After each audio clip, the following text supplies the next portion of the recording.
Assalamualaikum warahmatullahi wabarakatuh. Alhamdulillah kita telah memasuki pertemuan ke-49 dalam program kita 10 menit mengaji tafsir Jalalain.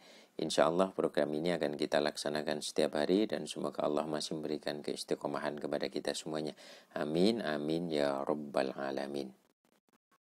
Hari ini kita akan melanjutkan kajian terhadap ayat ke-86 dari surat Al-Baqarah. Mari kita membaca basmalah untuk memulainya. Bismillahirrahmanirrahim. Ulaika utai mengkono-mengkono orang-orang yang beriman kepada sebagian kitab dan mengufuri sebagian yang lain. Alladzina iku wong akeh istarawu kang memilih sapa alladzina al hayatat dunya ing urip donya bil akhirati kelawan akhirat. Bi an atharu kelawan yen to milih sapa alladzina ha ing hayatat dunya alaiha ngalahake ing atase hayatul akhirah fala yukhaffafu mongko ora den ringankan anhum sanging alladzina apa al adzabu siksa walahum lan ora ana utahe alladzina yungsoruna iku den tulung sapa alladzina yumnauna tegese den cegah sapa alladzina minhu sanging azab. Ayat ke-86 ini masih menjelaskan penjelasan lanjutan tentang orang-orang yang beriman kepada sebagian kitab tetapi mengufuri sebagian yang lain. Jadi hanya memilih perintah-perintah yang sesuai dengan nafsunya saja, sesuai dengan keinginan saja. Dan orang-orang ini artinya apa? Orang-orang yang memilih dunia daripada akhirat. Bi'an atharuha alaiha. Orang-orang yang memilih hayatat dunya bil akhirah, memilih hidup dunia daripada di akhirat. Maka fala yukhaffafu anhumul adab. Orang-orang ini fala yukhaffafu, tidak akan diringankan baginya azab besok di yaumul qiyamah. Walahum yungsurun, dan mereka tidak akan ditolong oleh Allah. Yumnauna minhu, mereka tidak akan tercegah dari azab yang akan menimpa mereka.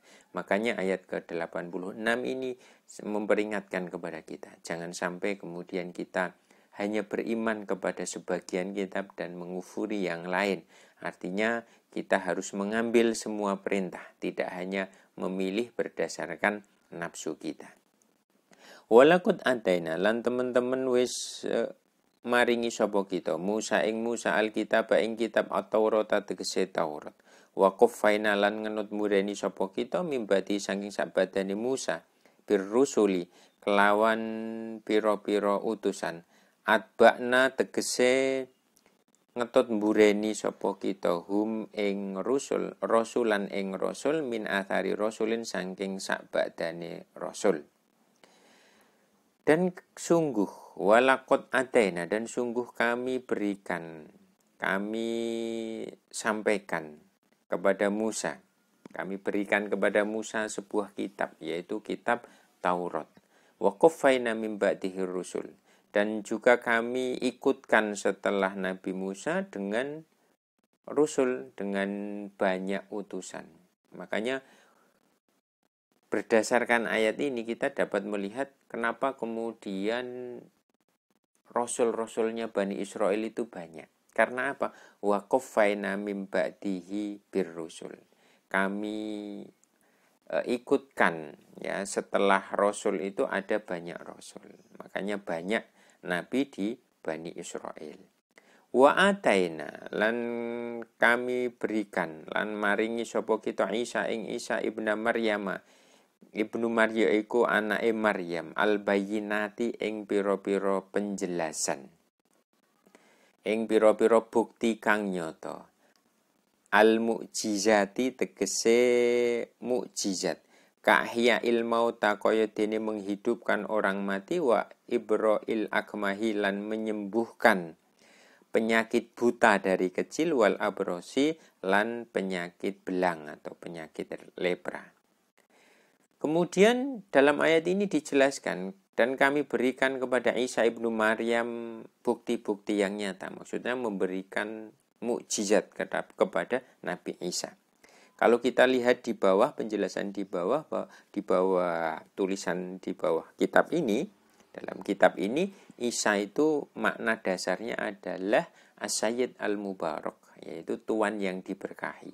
Sedangkan Maryam itu maknanya adalah khodimatullah atau pelayan Allah. Ya, jadi setiap nama itu kan ada makna. Ya. Nah, maknanya Isa itu Sayyid Mubarak, sedangkan Maryam itu khodimatullah. Dan kami berikan kepada Isa bukti-bukti yang nyata. Artinya berikan mukjizat, yaitu berupa apa? Berupa menghidupkan orang yang mati, menyembuhkan kebutaan dari kecil, dan juga menyembuhkan penyakit lepra. Wa ayatna lan nguatake sapa kita hu ing Isa, qawaina tegese nguataken sapa kita hu ing Musa biruhil qudusi, kelawan Ruh Kudus. Min idhofatil mausufi saking mengidhofkan kang den sifati ila sifati marang sifat. Ai arruhi tegese ruh al muqaddasati kang den sucikan Jibrila yaiku malaikat Jibril li toharotihi krono sucine Jibril yasiru kang lumaku sapa Jibril mau sertane Isa haitsu saro sekiron dinggon lumaku sapa Isa falam tastaqimu mongko ora bisa ampreh jumenengaken nglarakake sira kabeh ing Isa. Wa ayyadnahu bi ruhil kudus, dan kami juga kuatkan Isa dengan Roh Kudus. Roh Kudus itu siapa? Kalau dalam tafsir ini yang dimaksud Roh Kudus itu dengan dikuatkan dengan Jibril. Maksudnya apa? Nabi Isa kok dikuatkan dengan Roh Kudus, dengan Jibril ini? Yasiru ma'ahu haitsu sara. Jadi Jibril ini selalu mendampingi Nabi Isa ketika Nabi Isa itu kemanapun, haitsu sara. Falam tastaqimu, maka orang-orang yang ingin mencelakakan Nabi Musa itu tidak bisa. Maka ketika Nabi Isa itu mau disalib, ya, ini tidak bisa. Ya. Karena apa? Wa ayyadnahu bi ruhil kudus yasiru ma'hu haitsu sara. Afa kullama jaa ana to semangsane nekani kum ing sira kabeh sapa rasulun rasul bima kelawan perkara la tahwa kang ora seneng tuhibbu tegese seneng apa angfusukum awak dhewe sira kabeh nafsu sira kabeh minal haqqi sangking hak istakbartum mongko gumedhe sira kabeh takabbartum tegese gumedhe sira kabeh an idba'ihi sangking mengikuti rasul. Jawab buku lama iku dadi jawabe kulama wa huwa hale utawi jawab mahalul istifhami iku panggonane istifham wal muradu lan utai kang den karepake bihi kelawan jawab atau bihu iku melehake merendahkan ngenyek gitu ya. Afakullama, apakah ketika datang kepadamu seseorang rasul dengan penjelasan, dengan ayat, dengan peringatan, dengan perintah la tahwa anfusukum, yang dimana diri kamu itu tidak menyukainya, tidak menyukai terhadap kebenaran yang disampaikan tersebut. Istakbartum, kemudian engkau itu menjadi sombong. Kemudian engkau takabbartun an idba'ihi, tidak mau mengikuti rasul tersebut. Nah ini istakbartum itu merupakan jawab kulama yang dalam sebagai mahal istifham atau dalam bentuk pertanyaan. Untuk apa? Untuk at-taubih ya, untuk menghina. Kamu itu kalau didatangkan Rasul terus tidak sesuai dengan keinginanmu itu kamu terus kemudian sombong gitu. Itu sungguh jelek sekali gitu apa yang kamu lakukan. Nah, mungkin kalau makna taubih itu seperti itu. Fafarikon mongko ing satu kelompok minhum saking Rasul kadabtum ngurhake sira kabeh ka Isa kaya dene Nabi Isa. Wa farikon lan ing satu kelompok pantan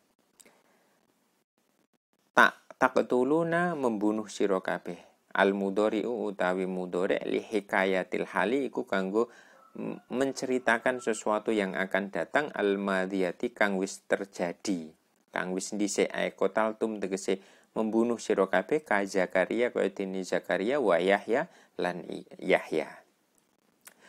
Lah ketika tidak sesuai dengan keinginanmu ini, fafarikon minhum kadzabtum, maka sebagian dari Rasul itu ada yang kamu dustakan seperti Nabi Isa. Wa farikon qad taqtuluna, dan sebagian yang lain dari Rasul tersebut engkau membunuhnya seperti Zakaria dan Yahya. Ini artinya ayat ini, ayat ke-87 ini sangat memperingatkan kepada kita. Kalau kemudian kita mau mengambil hikmah dari ini adalah memperingatkan kita bahwa jangan sampai kita itu hanya mengikuti hawa nafsu kita sehingga menolak kebenaran. Karena ketika kita menolak kebenaran, yang akan timbul adalah istakbartum, sifat sombong, bisa merendahkan orang lain, bahkan sampai kadzabtum wa taqtulun, bahkan sampai kemudian membunuh ini ya. Karena apa? Karena nafsu, ketika orang dikuasai nafsu itu kan dia akan selalu ditipu oleh nafsunya. Makanya ada sebuah kalimat menarik yang mungkin sering kita dengar dalam kitab-kitab tasawuf. Man arafa nafsahu faqad arafa rabbahu. Barang siapa mengenali nafsunya, maka sungguh ia mengenali Tuhannya. Dan jika dia tidak mengenali nafsunya, maka sungguh nafsulah yang akan menjadi Tuhannya. Karena apa? Karena nafsu ini akan selalu menipu seseorang, sehingga seolah-olah dia selalu benar. Dia apa yang dilakukannya itu adalah sesuatu yang sesuai perintah. Makanya harus hati-hati dengan nafsu ini. Kita harus melihat diri kita. Apakah kemudian nafsu ini menguasai kita atau tidak. Makanya perlu kemudian kita merenung, kita mengamati diri sehingga kita tidak tertipu oleh nafsu. Mungkin itu yang dapat kita kaji pada kesempatan kali ini. Wallahu a'lam bishawab, wallahul muwaffiq ila aqwamit thoriq. Wassalamualaikum warahmatullahi wabarakatuh.